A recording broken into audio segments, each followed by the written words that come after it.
Hello, and thank you for joining us tonight for Addiction Talk. You know, we are in the midst of Black History Month, and we couldn't think of a better guest to have on today but the Sober Black Girls Club, just to share their journey, their story. And we know tonight is going to be a very impactful conversation.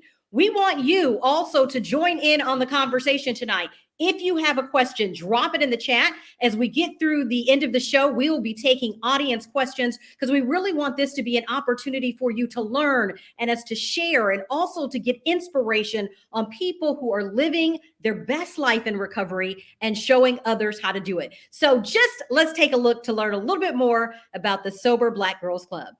Take a look. The Sober Black Girls Club was founded in 2018 to address the lack of socially and culturally adequate support for Black women who are practicing sobriety, in recovery, or considering it.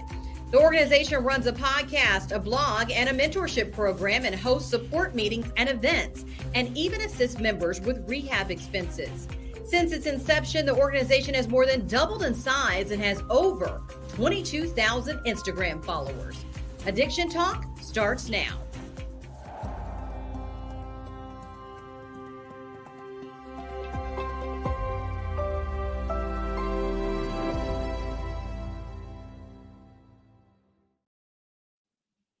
And I am joined now by the founder of the Sober Black Girls Club, but also, and that's Miss Candy there, and also Nicoles, and she is also part of the podcast that they run.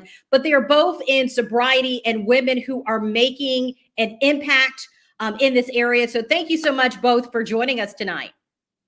Thank you for having us. I absolutely love your background.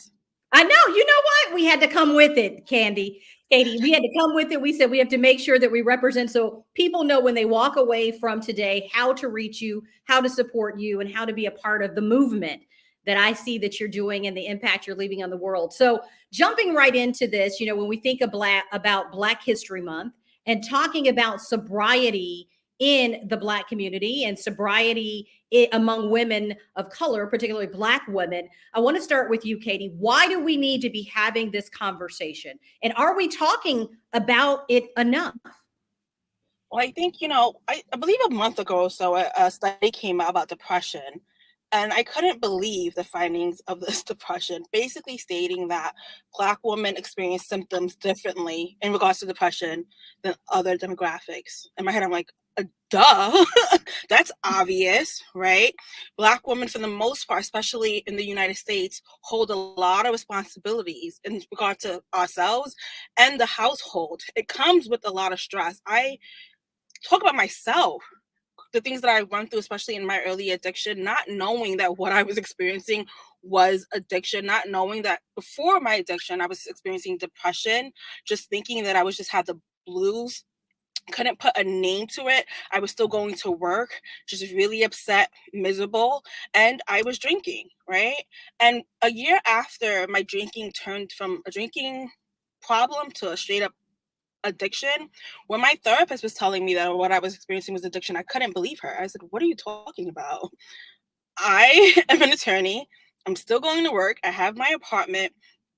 I have my car. Everything is like I'm not houseless. What I'm experiencing cannot be addiction. And then I realized that yes, I was addicted. My body was physically addicted. However, the images and the people and the concepts that I think about when I think about addiction are not Black women. They're usually white men. And then the second image that used to come up was white women. So I had to learn that what does addiction look like for Black people? What does it look like for me? What were the signs? How did I miss them? And the truth is, before I realized, so I feel like my addiction started in 2018, but let's be very clear. I started drinking in college, law school. It was always problematic. That's just what it is. But it was culture to be problematic. And the hope is that when you leave school, you'll be able to decrease your drinking habit and improve. But I was going through something that I didn't know. It was depression. And it just skyrocketed, put it like that. So again, when I saw that study saying that they're finally coming out in 2023, well, it was 2022 actually, saying that depression looks different for Black women. That's obvious. And so does addiction. You know, addiction for us doesn't look like going to rehab multiple times. Usually we have a lot of responsibilities. We can't afford to do that. First of all, we don't usually have the finance to do that, but also we have so many people depending on us that we can't do that, right? So I think for a lot of Black women, either problematic drinking or addiction manifests in usually being functional, right? But it doesn't take away from the fact that we're still experiencing a drinking problem or addiction. No, but you know what I think what you said that was so huge for me, Katie, was the fact that you didn't even realize that it was addiction because we don't talk about it enough as Black women. And Jay Nicole, I know you yourself are in recovery and are now part of this whole movement and help with the podcast. But did you too, when you first started to realize that you were struggling, say, what is going on? I don't even know what this is called because there hadn't been enough information out there? Yes, certainly. I think for me, along the lines of it being because of being a Black woman, but also just my experiences and my surroundings. So when I shared this information with Katie, when we first started chatting, I started drinking pretty young. I was a freshman in high school. And so it was something that myself and my group of friends who were also Black and brown, what we started to do. And while I will say the first time that I had a drink like a beer, it was with people that don't look like me. But I do think it was hard. Also, the reason behind the drinking is kind of what made me not really like feel like it was a problem. So I played sports. We were drinking if we won, we were drinking if we lost, and just kind of trying to be cool. But what really happened is when people started telling me about the things that I was doing, and just like one time someone said, "Hey, I can't wait for you to go to sleep at night so you can wake up and be yourself." Like, I don't know who this person is. And at that time, I wasn't trying to get to the root of it. I'm just making excuses. You're just being dramatic. I don't have a problem. I'm not abusing alcohol, because this is it. I didn't drink every day. So for me, when I think about addiction or an alcoholic, I'm like, I'm not drinking every day, but there was no limit. It was definitely abuse of it. And then the person that I became was extremely detrimental to a lot of my personal relationships. So I think that, if to answer your question, the biggest reason why I didn't see it as an addiction or a problem was because it wasn't like every day. I didn't feel like I was dependent. So it wasn't obvious. I'm like, people are just being dramatic. No, and I think, go ahead. You were going to say something, Katie, because I know you have something to back that up. Yeah, because I'm always amazed when I hear Jay and other people in our club too, because statistically, Black women, Black girls, we start drinking at a later age, but it doesn't mean that we're not drinking earlier, right? There's like athletes are going, most likely in the United States, are going to drink earlier. So I just wanted to just put that out there, that for me, when Jay was telling me that she drank at 14, I was just shocked, because a lot of people in the club started to drink earlier. Later in life. And generally the theme was that, okay, I did everything I had to do. You told me to do A, B, and C, and life still sucks. So now what? And that was a theme that I found early on in the club. I just wanted to throw that when you're talking about that, Katie, I want to dive into that, because you said sometimes, when you found the link between the mental health component, the depression you were dealing with, and the alcohol as kind of a coping mechanism. Is that something that you think is often a common theme? Because you mentioned about the pressure and the stressors, but something that Black women feel like, okay, we have to take on the world. We have to be strong. And this is a coping mechanism. And did you find that so many women were dealing with this and that they were afraid to talk about it, to say, hey, I can't handle all of this, and I'm turning to substances to cope? Yes, for sure. One part of that is that once I became public with my drinking problem, my experience, I had people that I knew growing up telling me that their dad, who was a doctor, experienced an addiction, or grandmother. And I'm like, why did I not know that? Like, why have we never spoken about this? But again, I just think, and I'm like, your dad, the one who I would see riding the Benz, going to work, and like, I was just so perplexed, right? But I think the idea that in our community, as long as you are, and it's not necessarily founded or a functionality of our community, it's ingrained in us since the civil rights era. As long as you are functioning or you are working, our ancestors were beaten, they were harmed, and they still had to get up every day to show that they were strong enough or worthy enough, or had some type of worth. And I think that explains a lot when it comes to our community and our thinking or mindset that as long as I can get up and work, I'm fine. It doesn't matter if I'm going through this. It doesn't matter if I'm experiencing this. And aside from the cultural, which again, these cultural practices, we weren't born with this. This is what we are learning in our club, that our ancestors were one with nature. They did take breaks before slavery and capitalism and all that, all the violence we experience, right? So, oh my gosh, there's just so much I can say, but I'm trying like not to go on. No, because as I'm listening to you, it's so true because, and I hope this is such a wake-up call for Black women, because sometimes, as you said, thinking it's normal and turning to substances or drinking, and the culture, is telling people, hey, every place you go, like a wine is fine and alcohol is fine. And so you have people who are like yourself not realizing that they're struggling. But one of the things I wanted to get to is, now that you have the Sober Black Girls Club, there's 22,000 of you on Instagram who are following you, and I imagine even more. Do you think you are starting to make an impact? Do you think that we're doing enough to raise the alarm so that other Black women don't feel alone in what they're dealing with? I think that we are all, excuse me, I tell members all the time, every day we are here sober, we're all making an impact, because I think that we need to stop comparing ourselves and saying that, like, oh, I'm not houseless. If you're miserable, you're miserable. Growing up, I always kind of had a chip over my shoulder, and I just attributed to people telling me, oh, you're a boss, Katie. You're just confident. I was sad, but for me, but looking at me as a Black person, you might not see sadness the way you would see it with a girl who's white with blonde hair and blue eyes. But I've always kind of been depressed. It just wasn't until I graduated from law school that I realized, like, oh, okay, so I'm not really a mean person. I'm not really agitated a lot. I'm just uncomfortable in this life experiences that I've been living. And I wanted to say, in addition to like the cultural practices, where for me, I learned through bell hooks that the idea of us not resting and constantly feeling like we have to prove our worth so we're not called lazy or stupid or dumb stems from slavery and white supremacy. And then me personally, and I don't criticize. Well, Jay's like, oh, yes, you do. I don't criticize my parents in public, because I know they did the best that they did.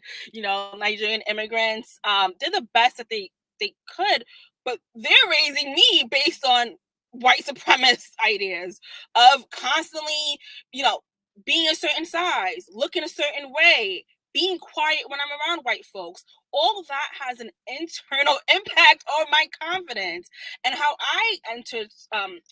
I realized, well, a year into my addiction and I went to therapy, I realized that even though I thought I was smart, I've always thought I was hot. Let's be real. I never looked at me in the mirror and said, I thought anything necessarily negative. I realized that I had low self-esteem. Why? Because the way I felt about myself was based on how white people felt about me. And that's what led to my depression after law school, that for about 27 years, I was living this fast life of working, always that token Black girl, always getting awards, always getting compliments. And then you remove me from this setting and you put me into a boring 9 to 5 in an office. And now I can't find my worth.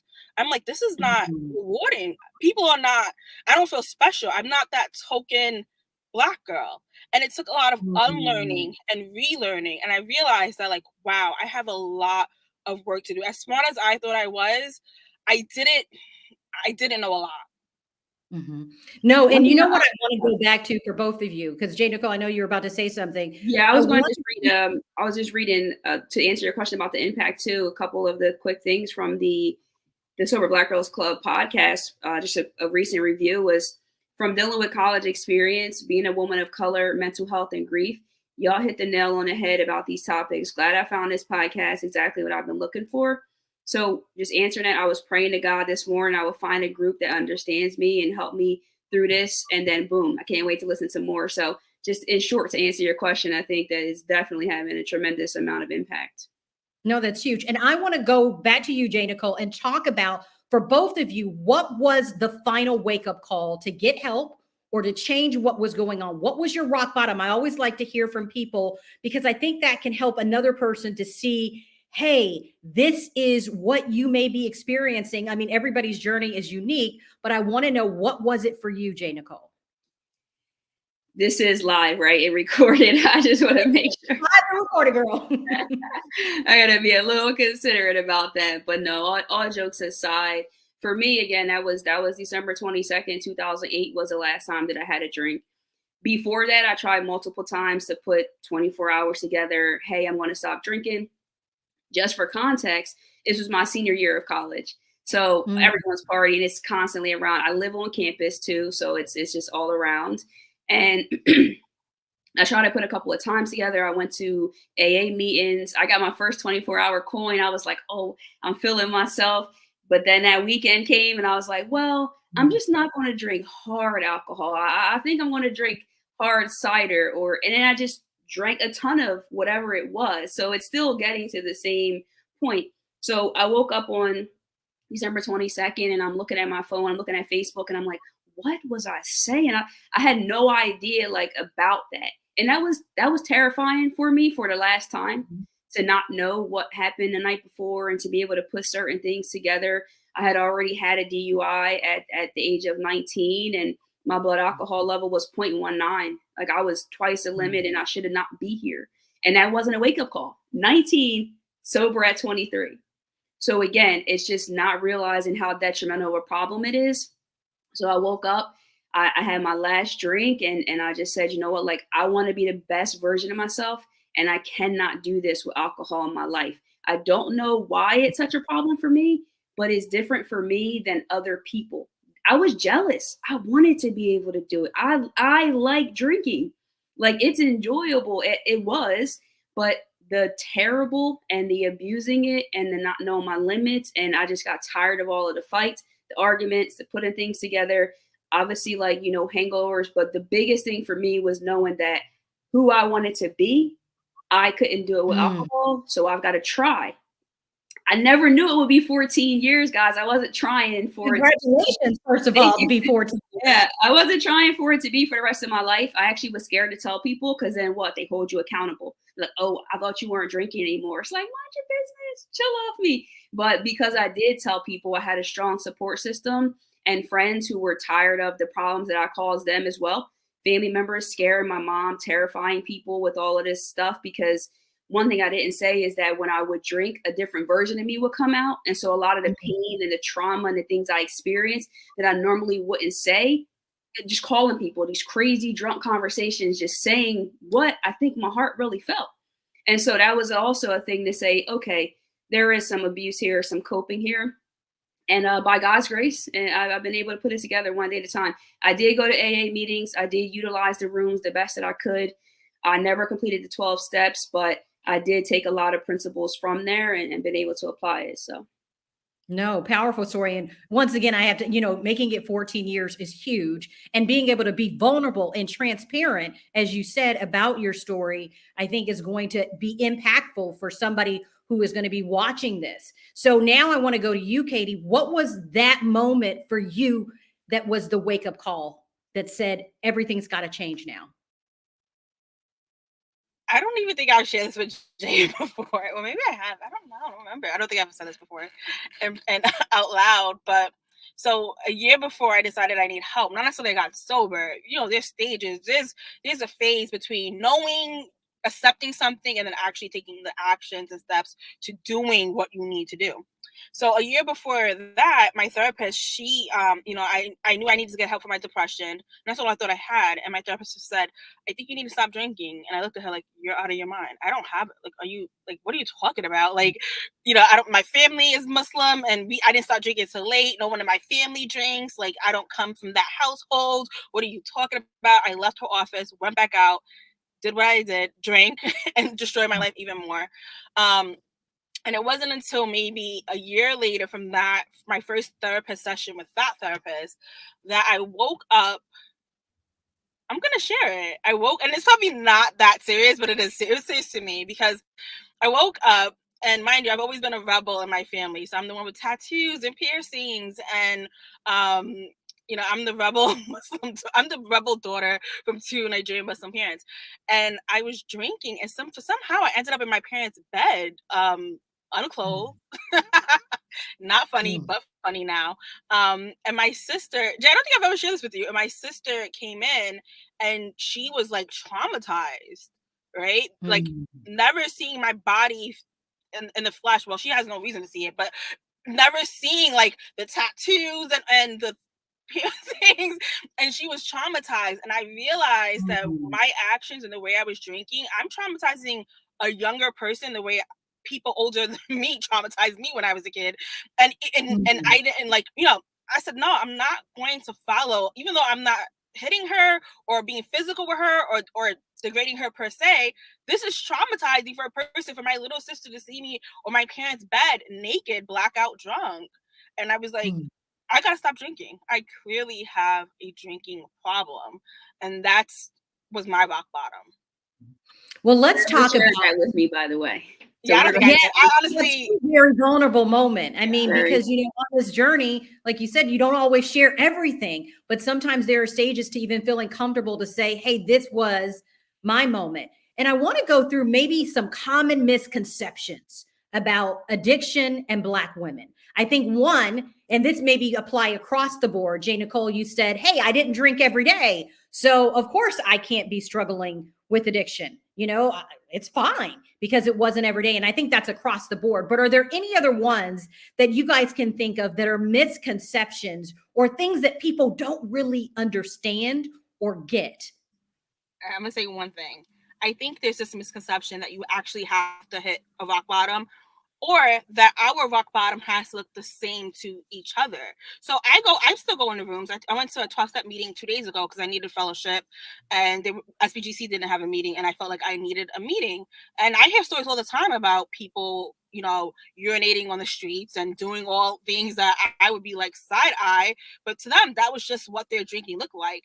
If hearing what I just shared, they would be like, so what? Like that's what people who drink do. And I think the misconception is that there has to be a standard or this like total absolute image of what a rock bottom. Let's put that to the side. Like, are you happy or not, right? Is there something that you can do to improve your quality of life? That to me is all that matters, because at that time I was a lawyer.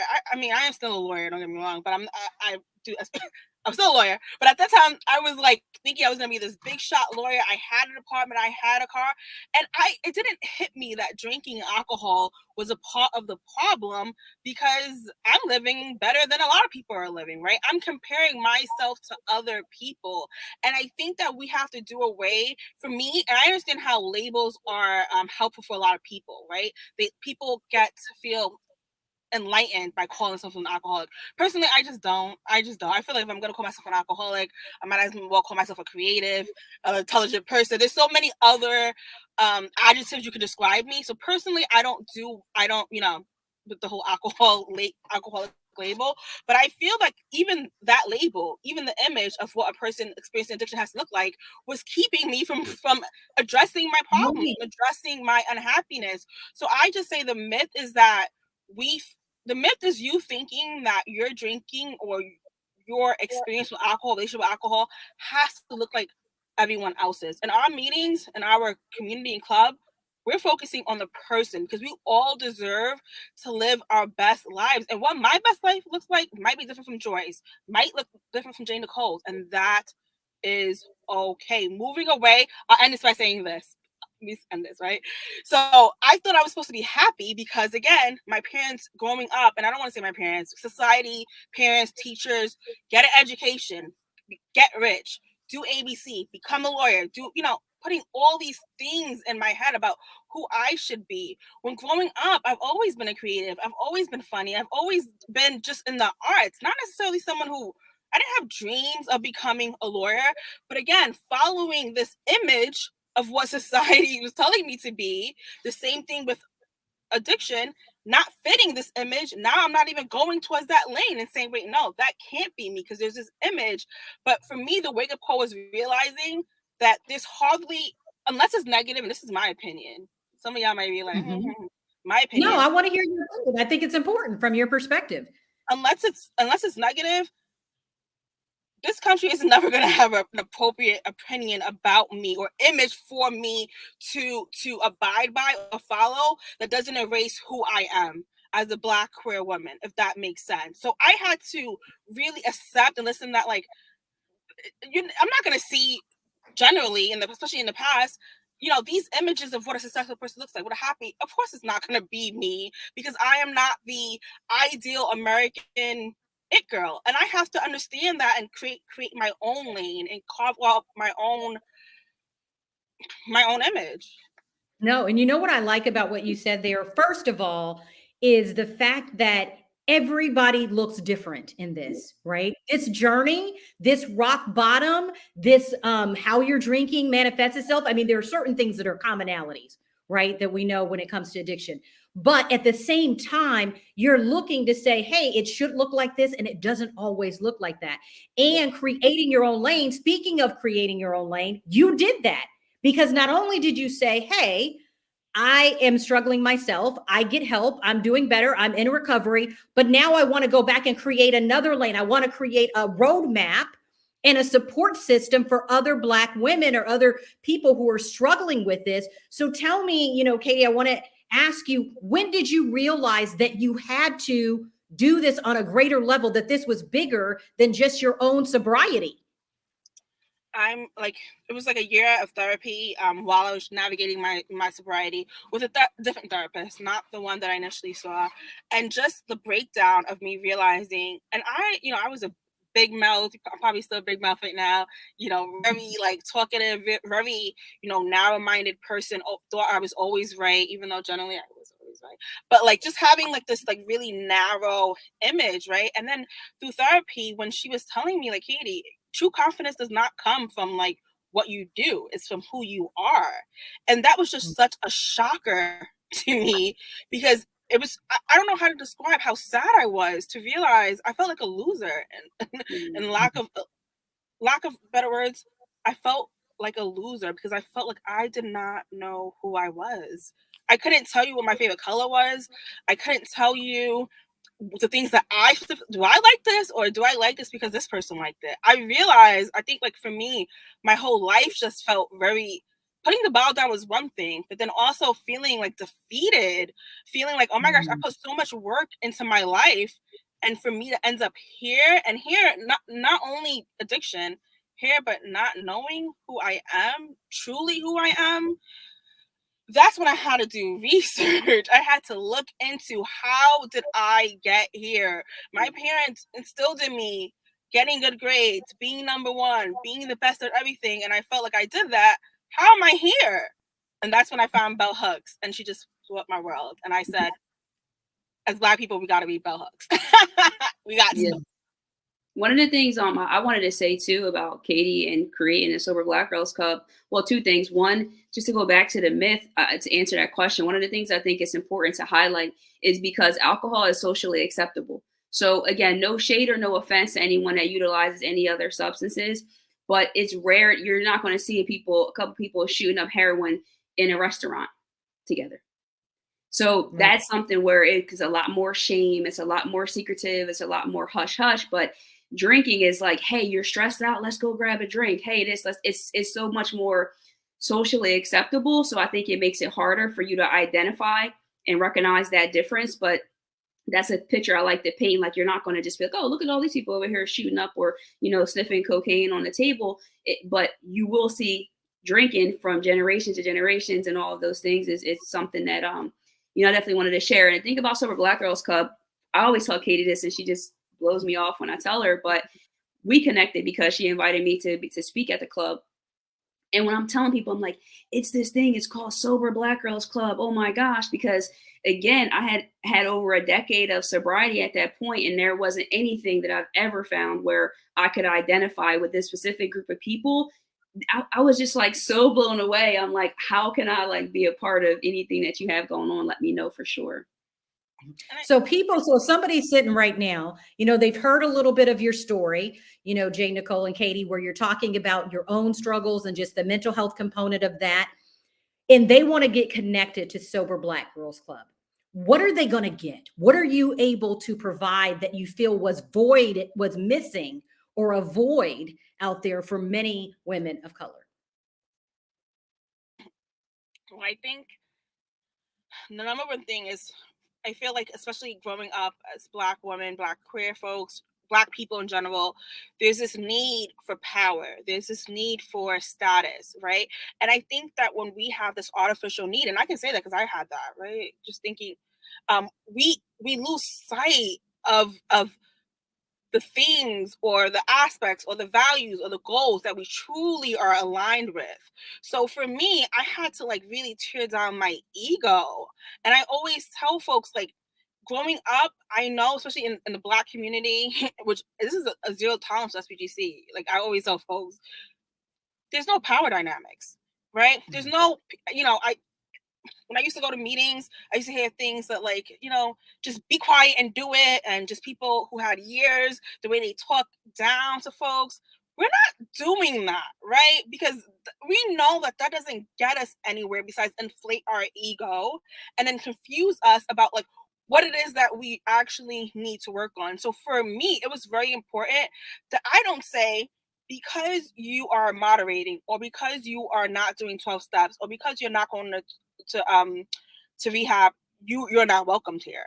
It was just like, listen, all you have to do is acknowledge that your relationship, that your quality of life is doing you harm because of your relationship with alcohol or any other type of substance, and want to do better, want to act better. And again, it comes a lot from like, even as like Black folks, how we talk to each other. Sometimes, we meet people who would say things like, tough love. I'm not doing tough love here. We already have it tough. Can we be real? Like, I'm like, in what world do you think tough love is working for the Black community? It's not working for the Black community. I've experienced tough love all my life. I've been mistreated and abused because of tough love. And where did it get me but to a false sense of who I am? So when you come to SBGC, that tough love, that patriarchy, that elitism is out the window. I had to acknowledge. And do you feel it's like, when you think about it, and Jay Nicole, you could probably talk about this too. Do you feel like when you come to this, it's a safe space? One, you're able to kind of be yourself. And two, what kind of topics are you discussing that you think are also that we need to be talking about? Because I'm sure in your meetings, there may be different things that you're able to talk about that are going on, not only society wise, but also just that are impacting your desire to drink or things along those lines. So I'll say this real quick, and then Jay can chime in and talk. So I'll say, until recently, we've mostly just been a support group. Like now we have our members who are undergoing, smart recovery, because I think education is very important to rehabilitation. I think that, we need to talk about the issues that are impacting us, but also you need tools to stay sober. And until recently, I don't think necessarily, even though, again, people always tell me SPG saved their life, and I appreciate that, and I see that. But wait. You said people actually tell you this group, because I have to stop you there. That's huge. So people literally come up to you, Katie, and say to you, you have saved my life. That's how significant this has been. Yeah, when people tell me that, I'm always just like, can you stop? Jay said it. I'm always like, can you just stop? It's too much. But yes, people have definitely told me that SBGC, and it's not me, it's the community. It's the presence of Black folks saying, like, listen, we've been living like this, and we're going to do something about it, even despite the stigma, even despite, our friends and our families' disapproval, even despite it all, we are going to move forward. So people always tell me SPG saved their lives, and I really do appreciate it, and I get it. But I also think that because we talk about social issues, right, and not necessarily in relation to white people. No, I'm trying to get back to like, how can we live a good life in a world full of white supremacy, patriarchy, capitalism? And there is a way. Bell Hooks wrote a book called Sisters of the Young Black Women in Self-Recovery, and that's the book that we go over, right? So she has chapters about our connection with animals, and we're like, wait, we don't like animals. I don't like dogs, because I just grew up knowing that Black people did not like dogs, right? And we're unpacking that, because the truth is, to get that, first of all, I don't know about that. That's an interesting one, but I do think what you're saying is, yes, I don't like girl. dogs. I think that's a misconception. My sister, we love the dogs, but anyway. No, like growing up, growing up. growing up, like Yeah, my these family, we didn't have misconceptions. animals. We couldn't have animals. I know a lot of neighbors couldn't have animals because our parents just didn't think that like animals. I always associated like having pets as definitely as like a white person thing. I thought like being in nature, going on hikes, fishing. That's not what Black people do. But it is what Black people do. We actually have a connection with Yes. animals in the forest. So Yeah. for us, culturally, in our meetings, we talk about the ideas and the practices that we've experienced growing up, and we try to make a connection. Like, is this a lie we've been told? For example, the lie of like Black growing up and me thinking that I didn't know anyone with an addiction problem. Yes, I did. They just didn't show it. But of course, Black people have an addiction, have a connection with addiction. Our ancestors, Frederick Douglass, I didn't even know until 2 years ago. He experienced addiction. A lot of civil rights leaders, and that's one of the things that that has been very, I guess, I'll end by saying this, even though I'm like choppy, but I'll end by saying this, how, 2 or 3 years ago, I received an email from a civil rights leader, their daughter, and they were telling me that like their father experienced an addiction, and I was just so blown away. But then I had to think about it. That makes sense. All the stress that you have to undergo and the violence. What else, especially back in the day when therapy wasn't like it was a stigma to it. It's still stigma now. Back then it was even worse. What were our civil rights leaders doing to relieve them of the stress? We don't even talk about this. So in my head, I'm thinking that I didn't have a connection with addiction or recovery. Yes, I do. It's all through our history. Our enslaved ancestors talked about being forced to drink alcohol to keep them docile. And I didn't even know this until 2 or 3 years ago when doing research. So those are the things that we talk about, our connection, not necessarily racism. I think in the beginning, that's where we started about impacts of patriarchy and capitalism. But as we started reading bell hooks, we're interested in getting back to our ways of our ancestors before slavery and really trying to figure out how to live a good life despite all the systems. And I just want to say real quick. So yeah, now we're adding educational meetings. So again, before it was just really social and Support, more really of a support. support meetings. Mhm. But now we're adding, smart recovery. We're going to add a 12-step meeting because I want SBGC to be a safe haven for everyone, but I also want people to learn about the tools that can keep them sober, if that makes sense. I think the education part is very important. No, I love that you're doing that. And the other thing that I love too that you added was the medical fund component. So those people that decide they want to go to treatment or rehab, that you're able to provide some support. So I just like that you're able to touch on the support, the community, the education, the resources, all of that across the board. So Yeah, I as think we wrap up, I always like to ask people, what do you hope? Two things. What do you hope that people take away tonight, other Black women, or even anyone who's listening, from your story? What do you hope they learn from your own experience and what you've been doing, over the last several years to make an impact? And as we said, to save lives. So Jay Nicole, I'm going to start with you, Sure. No, definitely. With that, I think a couple of things. One thing is most important is that if more than one person is telling you that you have a problem, consider it. Even if you can't say it to them verbally and admit, I think you might be right. Take it. People aren't saying it for no reason, because I think that was something for me that was a difficult thing to do. And then also you're more empowered than you think you are. And ooh, you just have to reevaluate your goals and where you're trying to go and see what is hindering that, and just take the shame away, because you have to get the help that you deserve. And you can't do ooh, it for anyone else. So don't seek the help for your mom, for your dad, for your wife, for your husband, because I believe they can be your why, right? Because I just recently had a daughter, and I've been sober for 14 years and she's only 4 months, but I could cry thinking about it, that like, Lord willing, like she'll never see that version of me. But that was a decision that I made 14 years ago, that now my daughter will never have to experience that. And that is what Katie talked about, like just trying to break that from generations where, yeah, I'm a high functioning person, but I have this problem and I hide it in shame. I don't have to worry about that. So you might want to make that gift for yourself, that in turn down the road will be a gift for someone else in your life. But you just have to take it one day at a time. Easy does it. girl. Keep it simple, stupid. Girl, first of all, that gave me a little bit of chills when you said you never want your daughter to see that version of you. That was, girl. And to know that the life that you've been able to create for yourself in recovery, that it's possible to have a good life, to live your best life, and to be able to do that. So thank you, Jay Nicole, for sharing that. And so, Katie, I want to end with you. You've given us, girl, you are a firecracker. I said she's going to be on the political circuit or something someday. Yes. But I get her like, Katie, give me advice, legal advice. Call these people. I feel like she's going to be doing something, greater beyond what you're already doing. That's amazing and great. But I want to leave with you, if there's anything that people take away from your story and in what you've done to create this organization and the impact you're leaving, all across this country, what would that be? You do not lose agency over your life just because you admit you have a drinking problem or an addiction.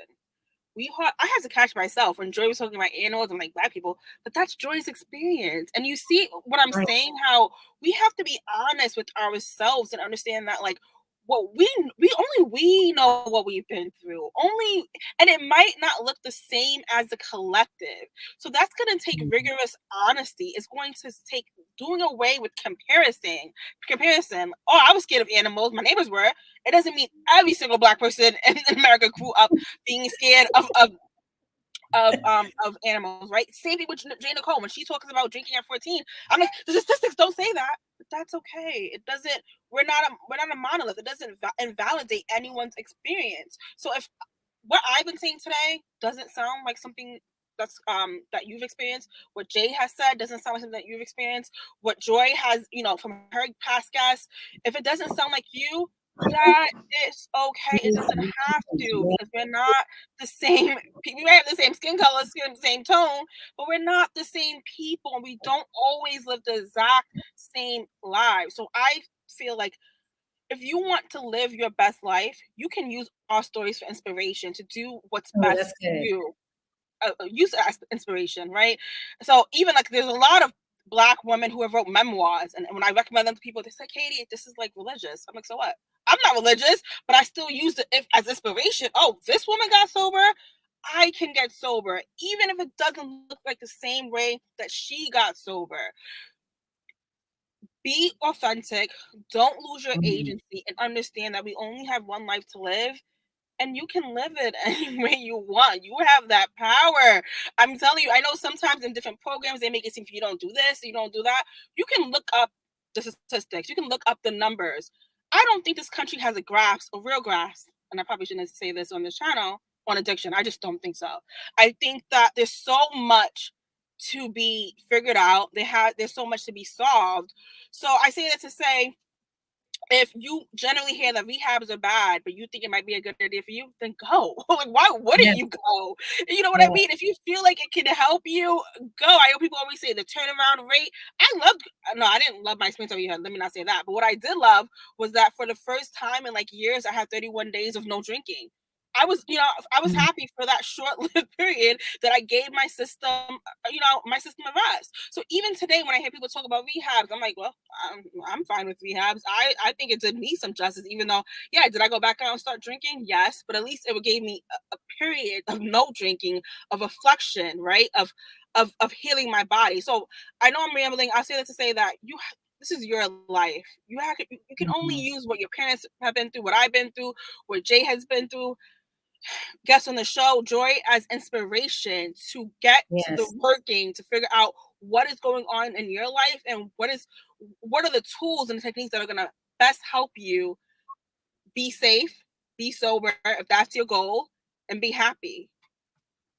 And I think what you're doing to give people a place to do that, for Black women to be able to reach out to you, to know you're there. You're on Instagram. I said earlier, you have over 22,000 people who are following you there. You're already making a name. I saw you on Red Table Talk with Jada Pinkett Smith. I've seen you in national publications. So Katie, what you're doing is like touching millions of people. And so I want to thank both of you for coming on, for being so transparent with us. I know we've had a lot of people make comments just about the impact that you made, and we wish you both all the best. And that's going to do it for another episode of Addiction Talk.